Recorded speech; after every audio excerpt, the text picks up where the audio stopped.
Kot pripadnica slovenske policije sem bila napotena na mojo prvo misijo v EULEX Kosovo, in sicer v času od septembra 2013 do marca 2016.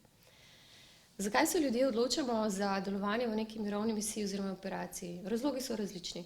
Vsekakor nobena odločitev ni lahka. Lahko pa rečem, da je delo v misiji svojevrsten izziv. Kajti prinaša vsakodnevne izzive, ki tako na strokovnem kot tudi osebnem nivoju. Vsakodnevno se srečujemo z različnimi varnostnimi izzivi, ki so popolnoma drugačni od tistih doma. In nenazadnje, naučiti se moramo manevrirati med različnimi interesi, politikami, kulturnimi razlikami nenazadnje in pa tudi za načinom dela, ki ga prinesejo tudi mednarodni policisti. In vse to seveda predstavlja tudi neke vrste stres.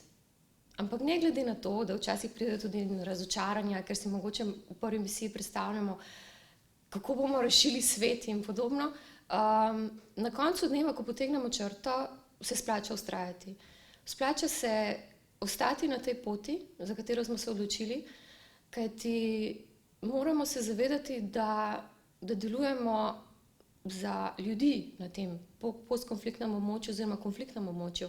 In naj se sliši še tako klišejsko, tu smo zato, da omogočimo tem ljudem boljšo prihodnost. Predvsem prihodnost tistim neslišanim skupinam, najbolj ranljivim skupinam in predvsem otrokom. Z zavestjo, da smo v službi miru, z strokovnostjo, profesionalnostjo in pa predvsem z vzgledom, lahko premikamo meje.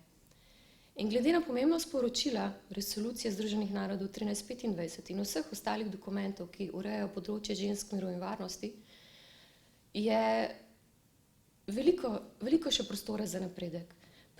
Perspektiva spolov je ta, ki nam omogoča veliko delovanja, veliko napredka, le upati si moramo stopiti izven okvirjev.